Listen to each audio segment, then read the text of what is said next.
para esperar um advogado falar no final. Eu falo de direito digital, acho que está com um probleminha aí, não sei a imagem, não está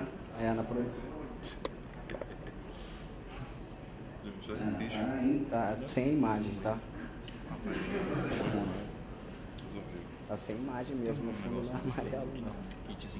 Bom, infelizmente o fundo não é amarelo, tá? Não é assim, não. O fundo tem imagem, não sei o que aconteceu aí, mas bom, vamos lá. O que importa é o conteúdo aqui. Também não está funcionando. Tô falando, advogado chega. Ó, deixa eu ver se vai funcionar aqui agora. Ótimo.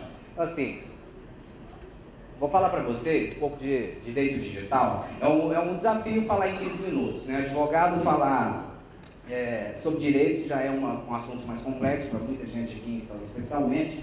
E volta para mim, por favor. Realmente, pode voltar tudo, volta tudo. E aí, o tema para mim é o direito digital. Como é que eu vou falar em direito digital em 15 minutos? A gente hoje tem tantas vertentes do direito digital, né? Eu pensei em trazer para vocês as principais inovações legislativas, algumas tendências e alguns aspectos dessas novas legislações que a gente tem que se adequar, especialmente aqui que nós estamos falando para empreendedores, né? Bom, o direito digital, pode passar. Vou fazer assim, aí você passa, aqui vai dar certo. Nós temos alguma evolução dos conceitos. O direito digital eu comecei a estudá-lo assim, em 2001. Em 2001 a gente discutia muito pouco sobre direito, as pessoas ainda achavam que a questão da internet não tinha tanta implicação no mundo jurídico. No máximo que nós tínhamos era alguma discussão relativa a registro de domínio, uso de marca em registro de domínio. E depois foi passando o tempo, a própria evolução da internet foi trazendo novas demandas, como a questão de privacidade, alguns crimes típicos, né, que o pessoal achava, bom, será que precisa de lei para a internet, né? Será que a gente precisa de uma regulação específica para punir algumas condutas? Sim, em alguns casos até que não. A maioria dos crimes, as condutas já poderiam ser aplicadas as mesmas legislações na internet, mas alguns outros que foram surgindo, crimes típicos de invasão de dispositivos informáticos, questões de acesso não autorizado, começaram a demandar uma ebulição legislativa. Dentro dessas ebulições legislativas, há muita gente que deve ter visto a questão do SOPA PIP Act. SOPA não é sopa de comer, né, que é o Stop Online Privacy Act.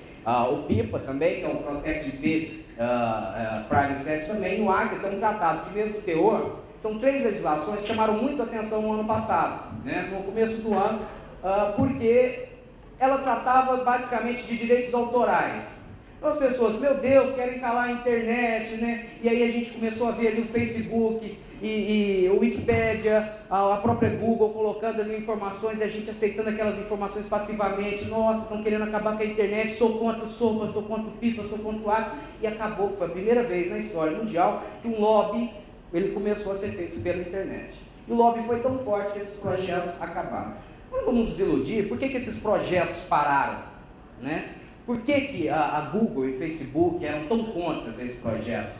Simplesmente porque focava e atrapalhava o negócio deles. Não atrapalhava a internet, atrapalhava o negócio deles. Fato que algumas dessas questões, esses projetos, alguns elementos ali, ele traziam um certo abuso na retirada de conteúdo. Mas o grosso mesmo é porque o projeto proibia a captação de recursos para sites com conteúdo pirata, ele bloqueava o mecanismo de busca, indicar conteúdo pirata. Esse sim que foi o verdadeiro problema que os players começaram. Tanto é que ninguém fez muito rebuliço, porque quem manda no jogo são eles e não colocaram isso na internet, eles são a favor de um outro projeto que também tem a ver com privacidade, com informação de dados, mas que por outro lado protege o negócio deles, que é um ato que é contra o cyberterrorismo. Então assim, a gente começa a ver nessa evolução que na verdade os players estão todo mundo defendendo o seu próprio negócio. E a legislação foi mudando com isso.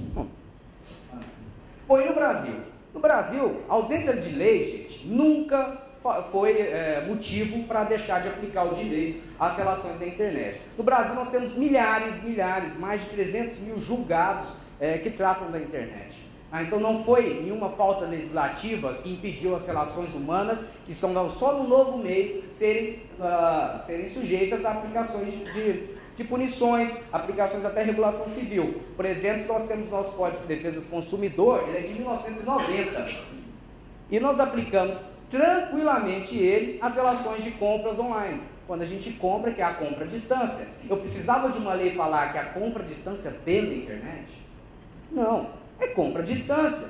E de qualquer forma, é só um meio novo. Embora, tá? Já tem projetos que estão especificando compra à distância pela internet. Não sei se é o caso disso, a gente já tem lei demais. E o que eu penso muito é que as leis precisavam ser muito mais voltadas para coleta de dados e regulação e aparelhamento técnico policial. Então não adianta nada nós termos leis que regulem, que tragam especificações técnicas, se nossa polícia não é capaz de investigar um crime, se eu não tenho os dados para poder investigar o crime. Pode passar. Bom, no Brasil, vou trazer aqui as novidades do ano passado, né?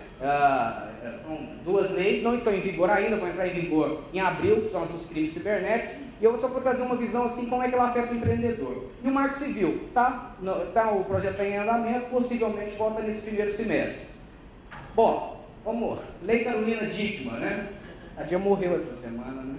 Na novela, não sei quem acompanha. A gente que é do direito digital, né? A gente até torcia muito por isso, a gente achava até que demorou, porque essa lei, nós tivemos uma lei aqui, ó, a Lei Azeredo, tá? Eu estou muito frustrado porque está em amarelo, porque tinha uma imagem bonita que está no fundo, mas eu não sei o que aconteceu. A Lei Azeredo, ela foi discutida desde 1999. Nós discutimos diversos tipos penais. No dia que aconteceu o negócio com a Carolina Dickmann, o advogado dela foi, não conseguiu resolver, porque não sabia mexer com direito digital, e botou no Congresso para aprovar a lei que era do PT, tirou do PSDB rapidão e pronto, acabou com o PL 84/99 e botou a lei da Carolina Dickmann. Vocês viram como que a lei era inteligente no começo? Não pode passar.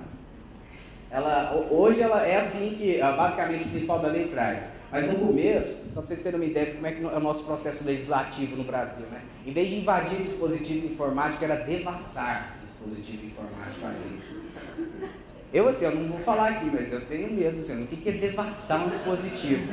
É uma coisa quase que sexual, né? Tipo, devassar um dispositivo informático, eu penso um hacker debruçado em cima do computador lá, eu não sei o que é isso, sabe? Sinceramente, mas melhorou. Ainda é ruim, mas ela melhorou. E lei posta é lei para ser cumprida, então agora eu tenho que trazer para vocês todos os problemas que ela tem, mas algumas questões importantes. Então hoje, a partir de abril agora, que a lei entra em vigor, quem invadir um dispositivo informático alheio, seja invadir um iPhone, invadir um notebook, invadir um roteador, né? Ele vai cometer esse crime de invasão de dispositivo, desde que, mediante violação indevida de mecanismo de segurança. Lá no PL 84, a gente chamava esse tipo de acesso não autorizado, acessar sem autorização do dispositivo. Qual que é a diferença? A diferença é que hoje, se você não tiver senha no seu computador e o cara invadir, ele não comete crime nenhum.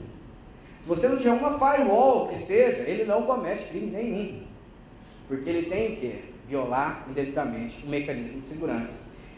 E aí mais, você deixa o computador para assistência técnica. Aí só para curiosidade, tá? A lei foi chamada de Carolina Dickmann, mas esse dispositivo não aplicou ao caso dela, não se aplica ao caso dela. As coisas de Brasil. Mas agora pelo menos eu não tenho que ver ela toda noite mais, né? Em casa, quando a mulher liga, eu não preciso assistir ela mais brigando lá com a Turquia. Aqui, autorização expressa. Quando vai levar o dispositivo para assistência técnica?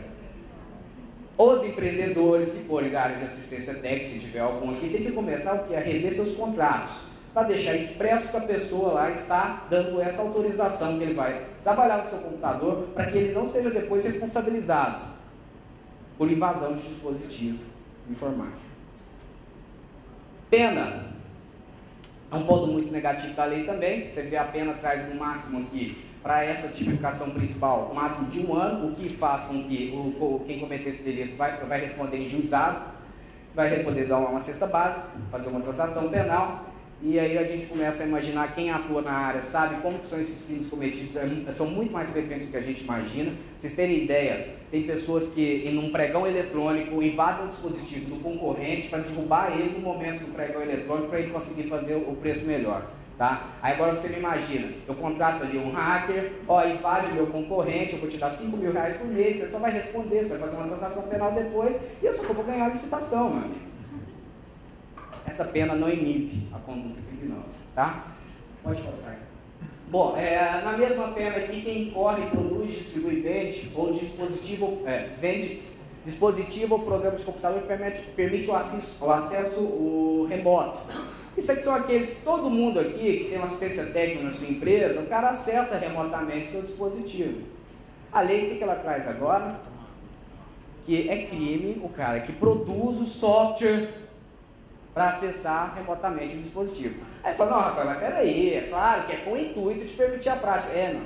Quem trabalha nas delegacias, igual eu trabalho, e um tanto de delegacia que tem no Brasil inteiro, se vocês verem o preparo que eles têm para crime cibernético, uma coisa linda. Você vai ver lá, meu amigo, ele vai ver, peraí, o cara invadiu, ele usou o que? Acesso remoto? Não usou esse software aqui, o que faz esse software? Chama o dono para depor, E aí você vai ter que ir lá, se você não colocar no contrato. Até com o seu contrato, coloca ostensivamente que o software não é para permitir qualquer tipo de conduta ilícita, e aí você já se protege bastante. Uma outra previsão, o crime de DDoS, que é a derrubada de sistema, negativa de serviço, que é aquele que aconteceu em julho do ano passado com frequência nos órgãos do governo, ainda acontece, que é o acesso, o cara joga um monte de acesso no site e o site derruba. Tá? Ele não invade o site, como muitos acham, invadiu o site do Banco do Brasil, acabou minha conta. Não, ninguém invadiu, ele só derrubou o sistema.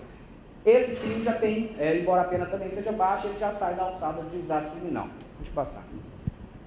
Bom, a antiga lei Azeredo, que foi discutida desde 99, estava madura, já tinha sido aprovada no Senado, mas porque era de partido diferente do governo, acabou dando margem a uma nova legislação. Ela fez um acordo, tirou todos os dispositivos que estavam nessa lei e ficou só algumas questões mais procedimentais. Uma delas que chama atenção é o fomento nos estados de terem delegacias especializadas. Tá? Delegacia especializada, gente, não é montar o CSI. Aí aqui eu tenho essa dificuldade, porque eu falo, gente, Goiás não tem uma delegacia especializada. E muitas capitais já tem, acho que quase todas já tem. Aí o pessoal, não, mas isso tem investimento, a polícia não tem dinheiro, o estado não tem dinheiro. Ela não tem que montar laboratório de CSI. O que você precisa? Um delegado que entenda o que você está falando, que é quebrar sigilo. Olha, eu quero fazer uma requisição de quebra de sigilo de IP, eu preciso dos registros de log para localizar o cara. Só isso. É termo, é escrever. E outra, explicar para um delegado que quando eu vou na delegacia dele, fazer lá uma denúncia, ele não pode mais me perguntar, olha, nossa delegacia aqui só recebe o crime ocorrido no setor Bueno. Mas meu amigo foi na internet, mas não foi no setor Bueno. Não é brincadeira não, semana passada. Falei, amigo, mas foi na internet, onde que eu... Me dá o endereço da delegacia. Qual que é a delegacia que responde pelos crimes mundiais? Porque foi cometido na internet. Aliás, tem satélite, acesso à internet, onde que eu vou, meu Deus? E isso precisa ter orientação. Não precisa gastar dinheiro, orienta um delegado, um perito, resolve o nosso problema. Pode passar. Bom, Marco Civil, falar aqui rapidinho para vocês. Marco Civil, até no dia 21 vamos ter uma audiência pública aqui na Câmara Municipal, nós vamos tratar bem a fundo o Marco Civil, mas trazer alguns pontos para vocês. Neutralidade da rede, todo mundo sabia o que é neutralidade da rede? Tá. A única coisa que não é neutralidade da rede, tá? Votar e aprovar a neutralidade da rede não significa que as empresas não vão poder cobrar preços diferentes por velocidades diferentes. Essa é uma grande confusão que tem. O que não se pode fazer quando você defende a neutralidade da rede é discriminar conteúdo.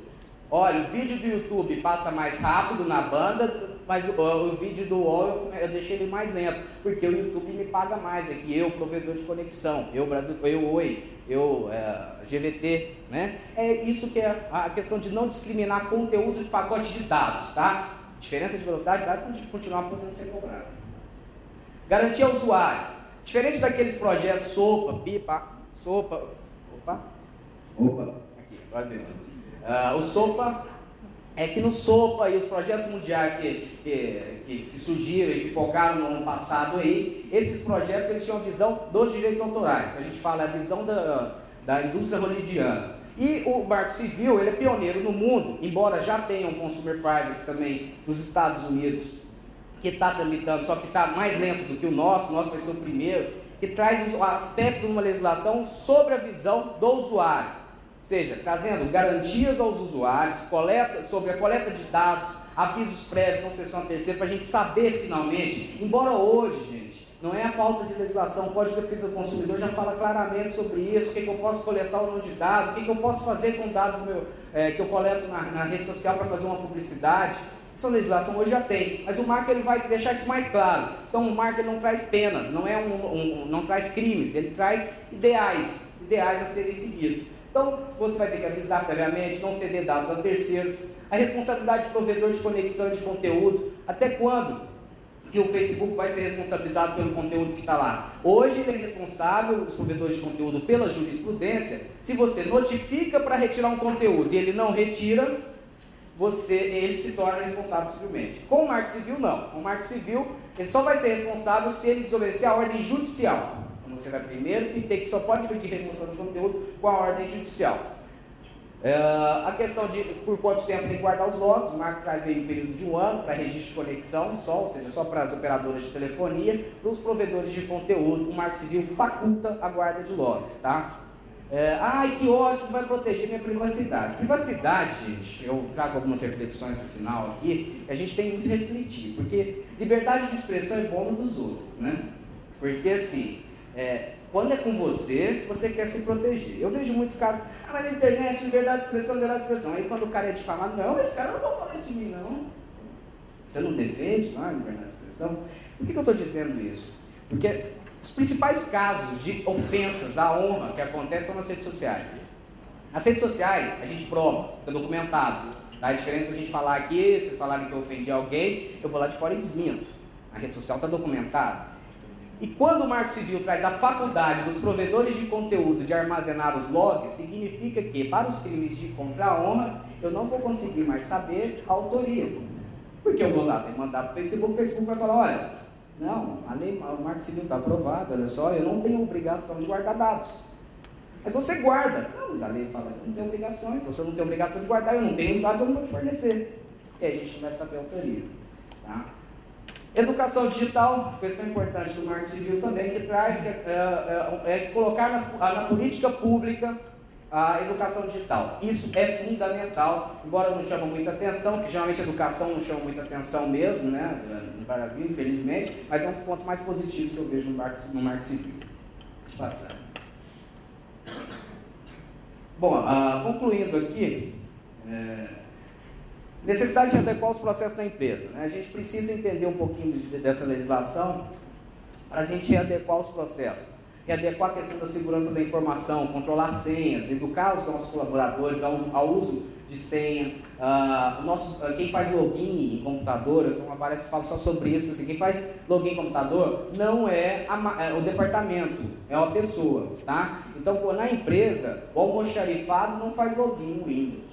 Tá? Quem tem que fazer é o seu José. Por quê? Porque se ele cometer algum crime ali, ou até mesmo ilícito civil, na investigação, o IP vai levar ao proprietário da máquina, que vão ser os senhores empresários. E o empresário vai responder pelos atos dos funcionários. E aí você vai se ver podendo responder com dinheiro, ou até mesmo com crime, né, com eventual responsabilidade criminal, se você não conseguir identificar seu funcionário. Você não vai conseguir identificar, você não orientou ele, o IP identificou o seu computador, você é o proprietário da empresa, você vai ser responsável pelos atos dos seus funcionários. Tá? Reavaliar o contrato frente a essas inovações legislativas. Prevenção, treinamento de segurança da informação e redes sociais. Evita a responsabilidade da empresa, como eu falei, difamação, injúria, furto de dados, uso indevido da imagem, propriedade intelectual. As pessoas não estão se atentando muito para isso nas redes sociais, tá? Isso tudo configura delitos, usar indevidamente a imagem das pessoas, e isso inclusive também nas mídias digitais. Até onde nós podemos usar esses dados das pessoas? Até onde a nossa publicidade online ela tem que segurar os limites publicitários, por exemplo, de autorregulamentação, como o CONAR, do próprio Código de Defesa do Consumidor, questão de adequação da oferta. Isso tudo tem que ser pensado. Bom, eu ia deixar algumas reflexões, que a gente fala muito em privacidade, mas será que agora, daqui a uns anos, a gente vai ter tanto esse interesse em privacidade, nós vamos brigar tanto por privacidade? Hoje a gente fala, nossa, mas eu recebo muita coisa direcionada no Facebook, que coisa chata. Mas será que se a gente antes tivesse sido acostumado com uma publicidade direcionada a vida inteira, e de repente essa publicidade mudasse para a massa, a gente também não ia reclamar, falar, poxa vida, eu gostava tanto, era tão personalizado. Eu particularmente eu adoro isso, eu acho que é muito bacana, é uma evolução da publicidade, isso é legal. Tá? E será que nós vamos relativizar se daqui hoje a gente vai querer ou não os 15 minutos de fama, os 15 minutos de privacidade, né? A gente fala o direito ao esquecimento. Isso a gente precisa pensar se vai ser mesmo, se vai continuar da mesma forma. Os direitos autorais, será que a gente precisa repensar mesmo? Ou se da forma que tá legal? O compartilhamento das ideias precisa?